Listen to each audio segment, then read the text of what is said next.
بسم اللہ والصلاة والسلام علی رسول اللہ وبعد وخبر الاحاد اور خبر احاد بنقل عدل عادل راوی کے نقل کرنے کے ساتھ تام الضبط جو کہ پورے ضبط والا ہو وخبر الاحاد اور خبر احاد بنقل عدل عادل راوی کے نقل کرنے کے ساتھ تام الضبط جو عادل راوی پورے ضبط یعنی پورے حافظے والا ہو متصل سند اس حال میں کہ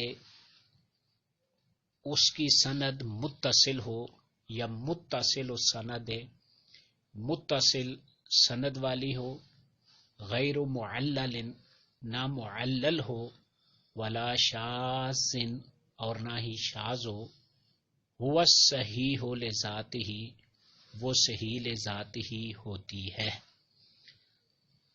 مطلب یہ ہے، پیچھے ہم نے پڑھا ہے کہ خبر احاد سے مراد وہ خبر جو متواتر نہ ہو۔ اس میں تین قسمیں آتی ہیں، مشہور، عزیز اور غریب، یعنی چاہے مشہور ہو یا عزیز ہو یا غریب ہو، اس میں اگر 5 صفات پائی جائیں تو وہ خبر احاد صحیح لذات ہی کہلاتی ہے۔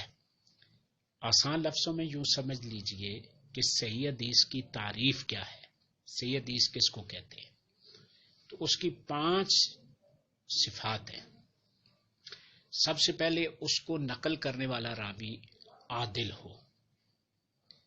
نمبر 2، اس کو نقل کرنے والا راوی تام الضبط ہو، یعنی اس کا ضبط، اس کا حافظہ کیا، پورا مکمل ہو۔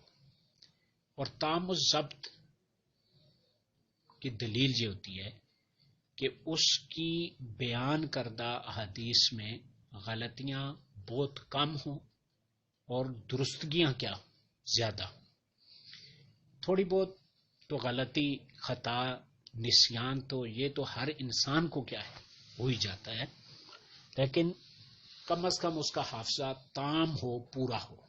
یعنی پہلی شرط یہ ہے کہ اس کو نقل کرنے والا عادل ہو، دوسرا تام الضبط ہو یعنی مکمل پورے حافظے والا ہو، تیسری اس کی سند متصل ہو، تو چوتھے نمبر پر وہ معلل نہ ہو، اور 5ویں نمبر پر وہ شاذ نہ ہو۔ اب پہلی بات کہ راوی کے عادل ہونے کا مطلب کیا ہے۔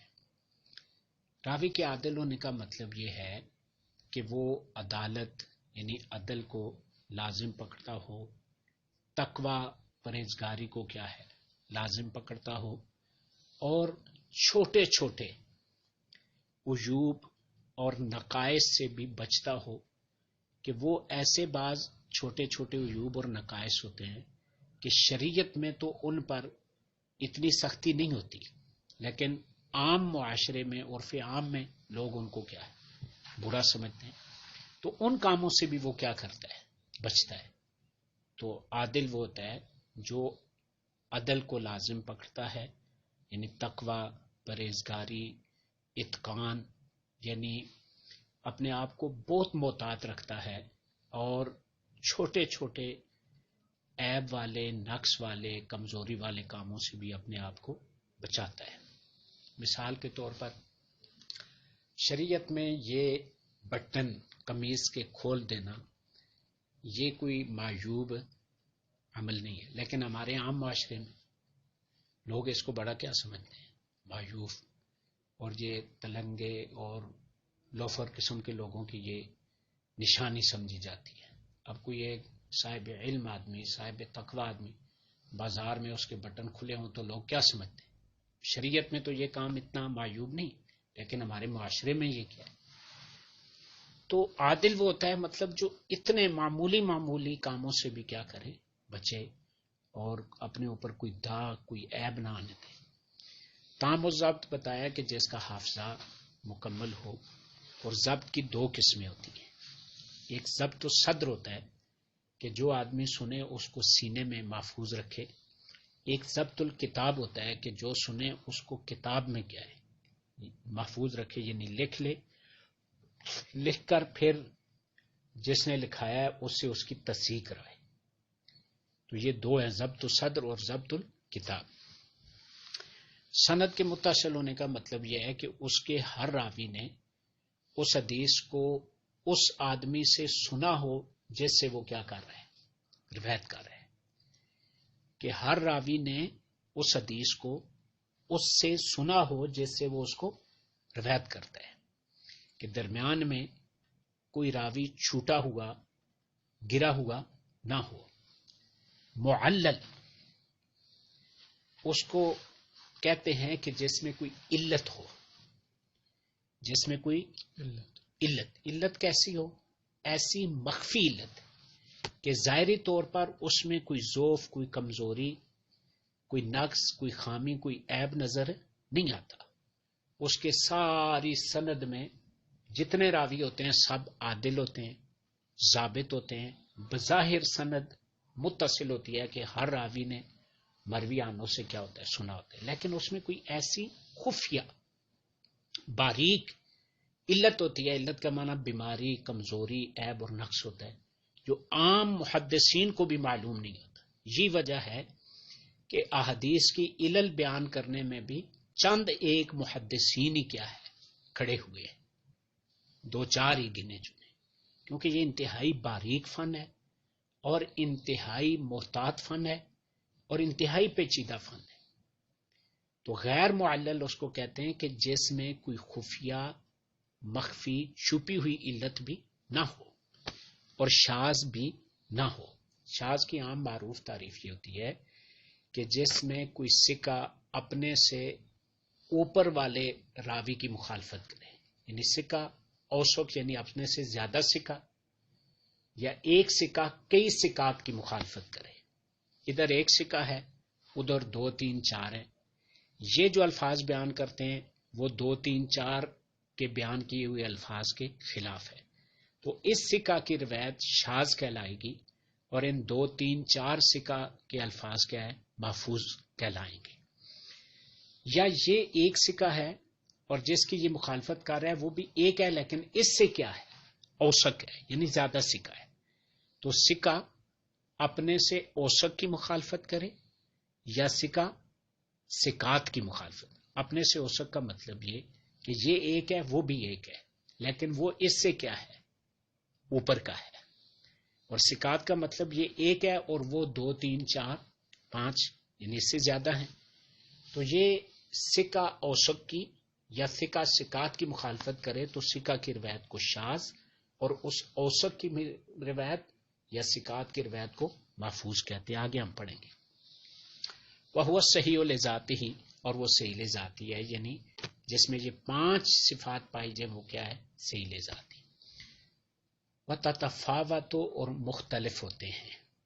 رتبہ، اس کے رتبے، یعنی اس صحیح کے رتبے، صحیح کے رتبے مختلف ہوتے ہیں. بے تفاوت ہذہ الاوصاف، ان اوصاف کے مختلف ہونے کے ساتھ. وتتفاوت، اور مختلف ہوتے ہیں. رتبہ، اس صحیح کے رتبے. بے تفاوت ہذہ الاوصاف، ان اوصاف کے مختلف ہونے کے ساتھ. مطلب یہ ہے کہ یہ صحیح حدیث کے جو اوصاف ہیں، صحیح حدیث کی جو صفات ہیں، یہ صفات مختلف ہوتی ہیں. ان صفات کے مختلف ہونے کی وجہ سے صحیح حدیث کے مراتب، درجات بھی کیا ہیں، مختلف ہیں. دیکھیں، ایک راوی عادل ہے، ایک بہت عادل ہے. جو بہت زیادہ عادل ہوگا، بہت زیادہ تام و ضبط ہوگا، اس کی روایت کیا ہوگی، سب سے اعلیٰ. جو عادل تو ہے لیکن اس سے تھوڑا کیا ہے، کم ہے. تام و ضبط تو ہے لیکن پہلے سے تھوڑا کم ہے، اس کی روایت بھی تھوڑی کیا ہوگی، کم ہوگی.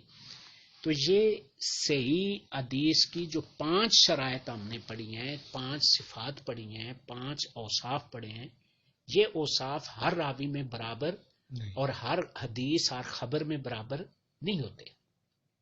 تو ان اوصاف کے مختلف ہونے کی وجہ سے صحیح حدیث کے مراتب اور درجات بھی مختلف ہیں. ومن ثم، اور اسی وجہ سے، کس وجہ سے؟ کہ صحیح حدیث کے مراتب اور درجات مختلف ہونے کی وجہ سے قدم صحیح البخاری، یہ مقدم کی گئی ہے صحیح بخاری، کیونکہ صحیح بخاری کی روایات جو ہیں ان روایات کے راوی جو ہیں وہ ان صفات میں کیا ہے؟ اعلیٰ درجے کے. اس لیے صحیح بخاری کو کیا ہے؟ مقدم کیا گیا. ثم مسلم، پھر کیا ہے؟ صحیح مسلم کو، یعنی بخاری کے بعد کیا ہے؟ مسلم کو مقدم کیا گیا. ثم شرطہما، پھر ان دونوں کی شرط کو مقدم کیا گیا. تو یہ اس طرح 7 مراتب صحیح کے بنتے ہیں. کیا ہے؟ 7 مراتب. 7 کس طرح؟